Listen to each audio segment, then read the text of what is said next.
to just quickly go over the organisations who are involved in the development of infrastructure policy in Australia by looking at the boards of the three key organisations that are represented here in New South Wales.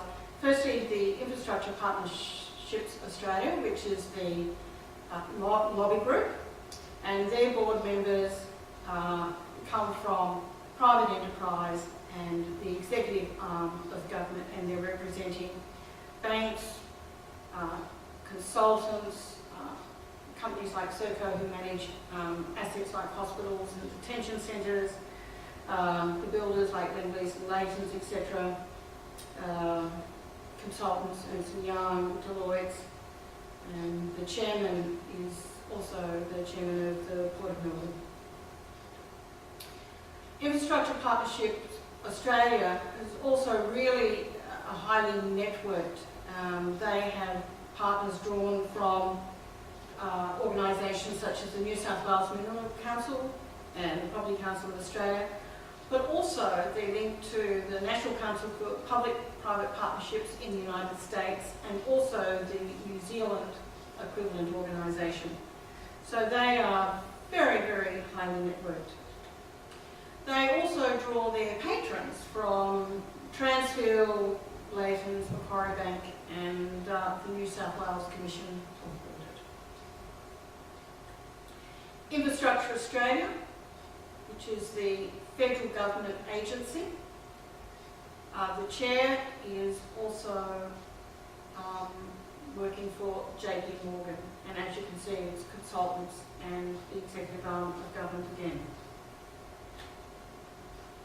Infrastructure New South Wales, private enterprise, interesting little companies like O'Connell Street Associates, which is really a retirement club for, it's a club for retired executives and banks, etc. The New South Wales Commission of Audit, again, you have a very, very similar mix of private and public, and the Future Fund Board of Government Guardians again, where you've got Goldman Sachs, Morgan Stanley, Investec, which is a South African investment house, and BKK Partners, which is also part of Goldman Sachs. So that's very, very heavily influenced with private enterprise.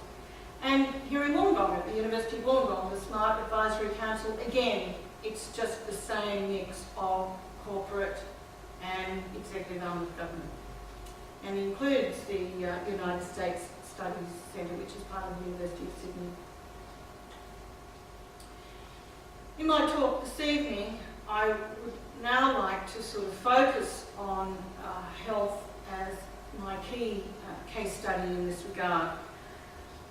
This is a map of Australia showing the public-private partnerships deals that have built new hospitals. And as you can see, these hospitals are by and large very, very expensive. They go from 250 million, which was the Orange Base Hospital, which was opened in 2011, right up to $2 billion, which is the Fiona Stanley Hospital in Perth.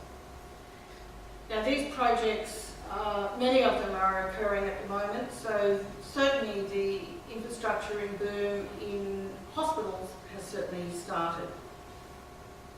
These hospitals are very expensive, but they haven't seen a radical expansion in the number of beds. This is just showing the companies that have been awarded PPP contracts. As you can see, some of these companies, a number of them, like Serco, Macquarie Bank, Leighton's, are on the board of the infrastructure organisations. This is just a small number of those that are represented, but I just wanted to show how it looked on the map. One of the things with the so-called health reform and this massive infrastructure bill is that we're actually not getting the number of beds we need. There's been massive expenditure on replacing existing hospitals, on e-health, and also to establishing alternatives to emergency departments. I'll give you one example of expenditures on hospitals. There's a children's hospital in Perth that's being built. It's going to cost around $2.5 billion. And the old hospital, the Princess Margaret Children's Hospital, is going to be demolished. And for that $2.5 billion, they're going to get an extra 56 beds. 56 beds only. So this is why the Australian Medical Association has come out with their public hospital report card for 2013, and they've said that health reform as defined and constructed by governments has failed to deliver direct improvements in the capacity of public hospitals to meet the clinical demands and the performance targets placed on them. This is sobering given the energy and money that has been spent by governments and the healthcare sector to implement the reforms. And so this is one of the gravest issues that we have, is when health infrastructure is built without it being focused on the healthcare needs of the country, rather than it's focused on the profit-making needs of transnational corporations. Now, I'd like to give you an example of how this is playing out on the ground, so to speak. In the Swan district, which is about 45 minutes drive north of the city of Perth, there is the Swan District Hospital, which is a public general hospital. And that hospital is being demolished, and it's going to be replaced by the Midland Public Hospital, which is going to open in 2015. One of the first things that strikes me about the Midland Public Hospital, because I have worked in a hospital, is that you would never build a reception area like that. This is far more like a hotel style than it is a public hospital. And in a number of documents that I've looked at in regards to the public hospitals being built at the moment, is that they are often referring to luxury and every patient's room having a bathroom, etc., which is all very well, but that is an enormous strain economically on the public health budget. And really, when the important focus should actually be on clinical and nursing excellence and the provision of enough staff and having sustainable patient-staff ratios, etc., in our hospitals, rather than building these hotel-like sort of atriums. And really, there is absolutely no security involved in that, which is not the way we would certainly have a hospital. The interesting thing about the Midland Public Hospital is that it's actually licensed as a private hospital. And they're going to provide services free of charge to public patients. In other words, the government is going to pay for public patients to go to this private hospital. But the extraordinary deceit here, and certainly going back to the very beginning of my talk where I said that this privatisation was being introduced by stealth, is this deceit of the language. Midland Public Hospital is not a public hospital, it's a private hospital, and it should be called Midland Private Hospital. Now, this private hospital is going to be managed by St John of God Healthcare, who many of you may know of because they do have hospitals over here in New South Wales. They are a Catholic order. Now, because they are a Catholic order, in this hospital you will not be able to get termination procedures, sterilisation procedures, contraceptive procedures, or assisted reproductive technology, be that surgery or counselling or whatever range of services are involved in these particular procedures. So, although the Swan District Public Hospital is going to go, when this new white elephant is opened, so many important services will not be provided, and it means that the people of the Swan District are going to have to go to Perth or Fremantle or somewhere else for these services. So they've spent big dollars, but they're not even getting the services they used to have. The other thing that concerns me about the Midland private hospital is that there is no actual transparency. Transparency is one of the favourite words being used by business in Australia at the moment, and every time I hear the word I think of opaque, blackness, a world where you can't see anything. And this is what they have on their website. In accordance with the National Public-Private Partnerships Guidelines and the West Australian Department of Treasury's PPP Project Disclosure Policy, an appropriate version of the MHC contract will be available to the public via a website within 6 months of contract close. Appropriate version. How about the version? I would like to see the version. I don't want to see the appropriate version for me. So it's really quite a diddle. So coming from Perth, back over to the Eastern Seaboard, to the Illawarra. What is going to be the future healthcare in our part of the world? Well, I suspect very strongly that there are moves afoot to privatise healthcare services in this region, fully privatise healthcare services. And the reason why I have determined this is that the Illawarra Shoalhaven Local District Health Board put out a healthcare services plan in November last year, just prior to Melbourne Cup Day. If you want to find out anything that's going down that they don't want the public to really focus on, Melbourne Cup Day is a really good day to do it. Now, the interesting thing is that when I looked at this report, just through sheer serendipity,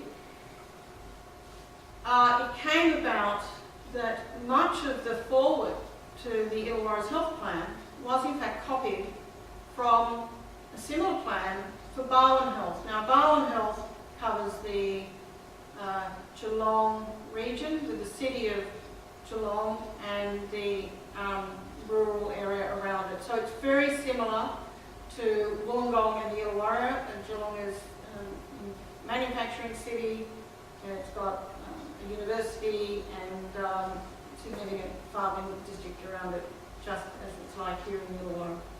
Now,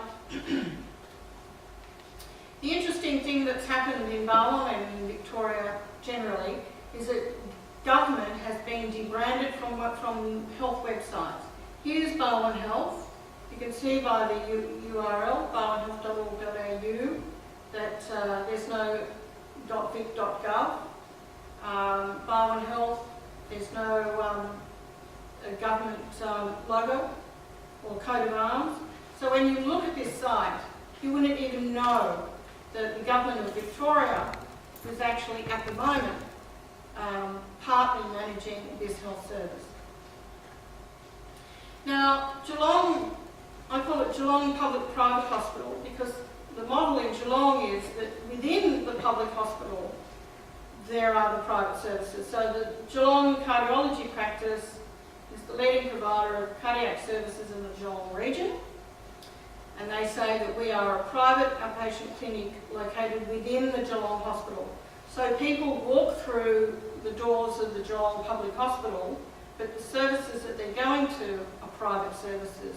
So again, there is no upfront policy presentations to the people of Australia or the people of Victoria or the people of New South Wales about privatisation. It's all being done by stealth.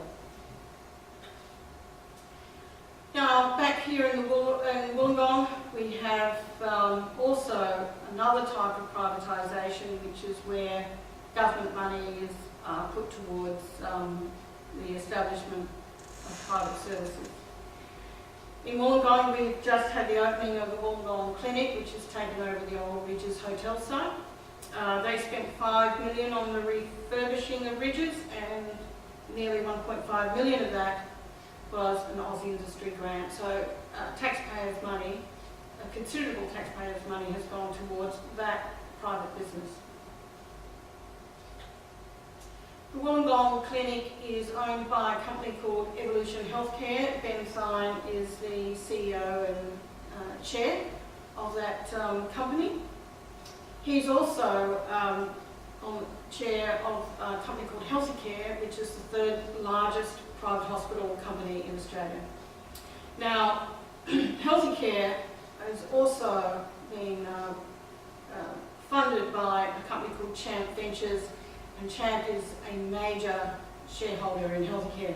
Now, Champ Private Equity was formed by the Australian Mezzanine Investments and a company called Castle Harlan. And Castle Harlan is headquartered in New York. So whenever people go to the Wollongong Clinic and spend money there, a lot of that money will end up here in New York City. In other words, with the privatisation of Australia's healthcare system, when Australians get sick, go and get healthcare, it means that money is going to leave this country big time. And this will also go for other assets, such as our ports, such as our schools, such as our TAFEs and our universities, which are all under the microscope to be privatised. The Wollongong Clinic, the former New South Wales Premier Nick Reiner, who's also on the board of Infrastructure Partnerships Australia, and also he's just been involved in quite a number of the other organisations right across the infrastructure spectrum, including the New South Wales Commission of Audit. He's been in a little bit of trouble lately in the courts because of a rigged deal associated with Castle Harlan and a Russian businessman, a billionaire, and was reported in the Sydney Morning Herald in March. Nick Reiner is the Deputy Chair of Champ Ventures. He's also the Chair of Bradford. He's the Chair of Infrastructure New South Wales. He's the Patron of Infrastructure Partnerships Australia. He's on the Board of Governors for the Centre for Economic Development in Australia, and he's a member of the Smart Advisory Council of the University of Wollongong. So this goes to show just the influence and power of just one individual and how that is networked throughout.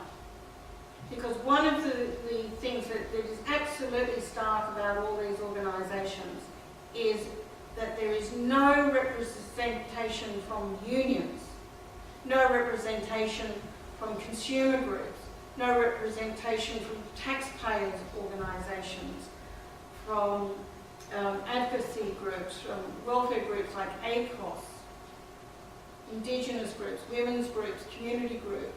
Nobody in this part of our society is involved in deciding what's going to happen to our economy, what's happening to our public assets, what's happening to infrastructure. And that's why we're going to end up with hospitals like the Midland public-private hospital with no services that women need. We also have a situation in Australia where there's a lot of self-regulation, and in recent times quite a number of organisations have been established that are going to look after these so-called privatisation of these public sectors. You have agencies like the Independent Hospital Pricing Authority, which looks after the activity-based funding system, which was introduced by Kevin Rudd. The chair of that works for KPMG, You have the Australian Commission on Safety and Quality in Healthcare. Again, this is sort of a quango that people can go to, I suppose, with complaints about the quality in the private hospitals. They are going to lead and coordinate national improvements in safety and quality in healthcare across Australia. The founding chair of that was a guy called Bill Beerworth, and he had an investment company, and he was a corporate advisor to foreign companies that wanted to invest here in Australia. And he was the founding chair of that particular quango. You also have the National Health and Performance Authority. The chair is KPMG, and the deputy chair is PricewaterhouseCoopers. So you can see the emerging power of the large consultancy firms. The consultants are real corporate gamers. You've got the big transnational consultancies, KPMG, Ernst & Young, who recently did a report on the university sector. You also have PricewaterhouseCoopers, and you have companies overseas like Bain & Company and McKinsey. You also have the boutique consultants.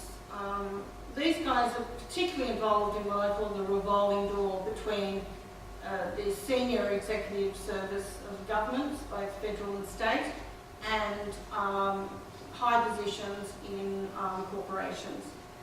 So you have companies like the Centre for Strategy and Governance, and they're based in Canberra, and they even provide consultants to go on boards.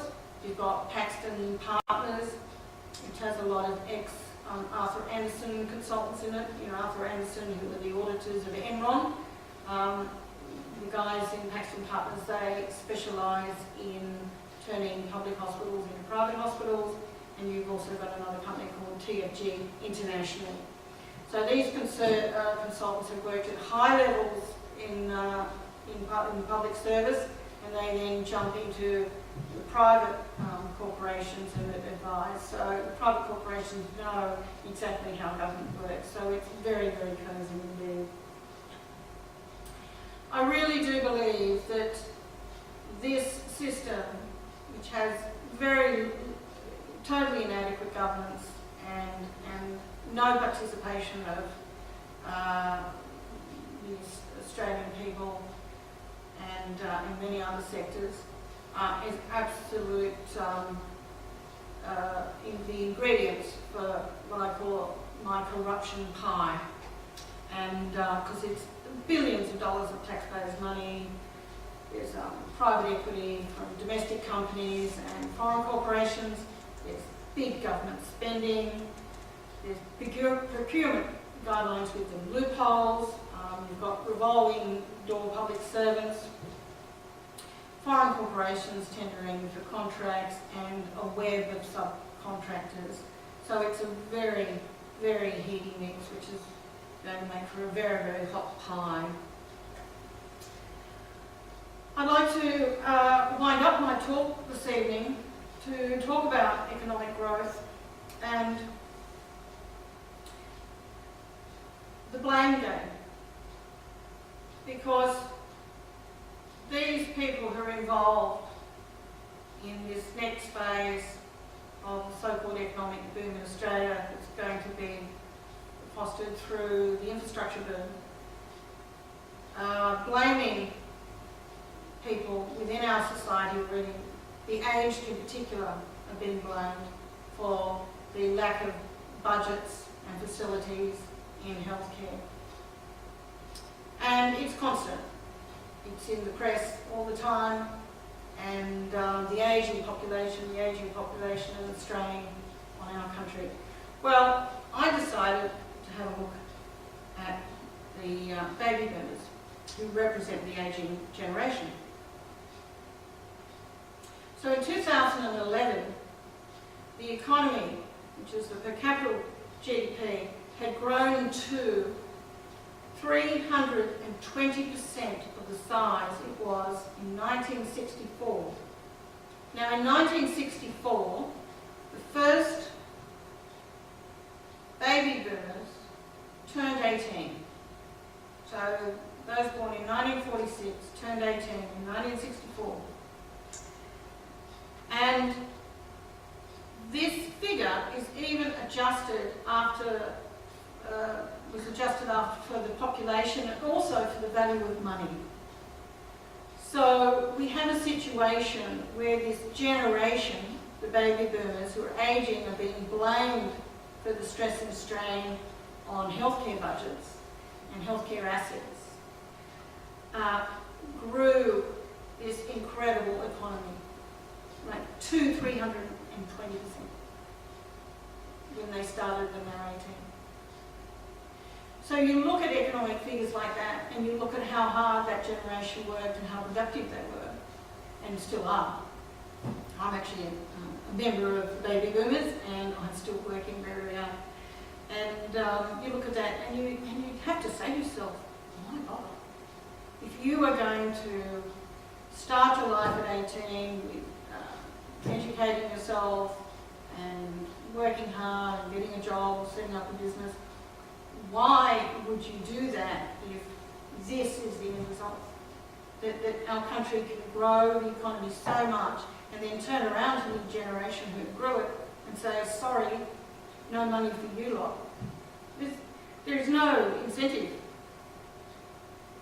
Absolutely no incentive. I call this the scrap heap culture.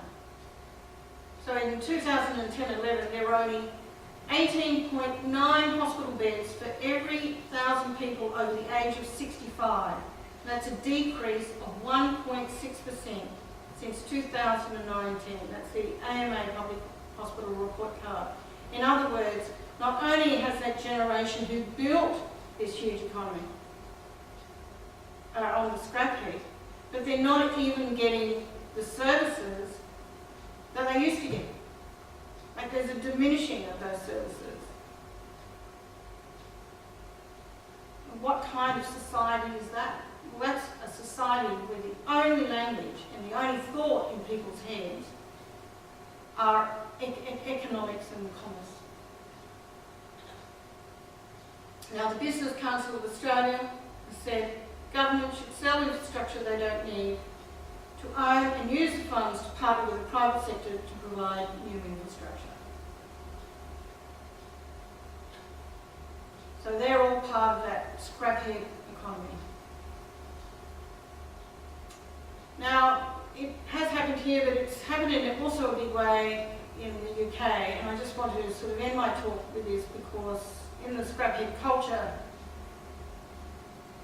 that's pervading this country, it's also in the UK, because the interesting thing about the model that I've talked to you about tonight is that this model is exacting in its replication around the world. So what happened to your economy during the GFC is irrelevant. What kind of culture you have is irrelevant. What kind of parliamentary system you have, or even non-parliamentary system you have, is not relevant. Your culture's not relevant, religion's not relevant, social structures aren't relevant, because this is an economic model that's being rolled out by transnational corporations. So anywhere in the world that they've been able to do it, you get the same infrastructure-based boom and the ransacking of the public purse through taking monies off government, getting government to finance all these hospitals that people don't want, and also by taking money out of the superannuation funds that are actually there. The superannuation funds are there to provide money for people in retirement. Well, that money's not going to be there for people in retirement, it's going to be there to finance the building boom. So in Britain, you've had the terrible case of a hospital called Staffordshire Hospital, and this is a board that shows the people who've died there. 1,200 people are suspected of dying in that hospital in 5 years from causes that they shouldn't have died from. They died from dehydration, neglect, and infection. 1,200 people died unnecessarily in a hospital in Britain that was privatised under this very model that is being introduced at this very moment here in Australia. And I call this the scrap heap culture. And anyone who's thinking of entering the workforce now or at university, like this university, really needs to decide whether this is the kind of incentive that they need to continue with their life in this society in this way.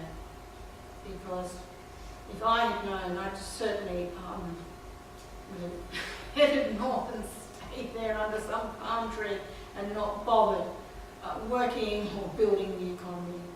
Because at the end of the day, you have to get back and be supported at that time in your life when you're not working.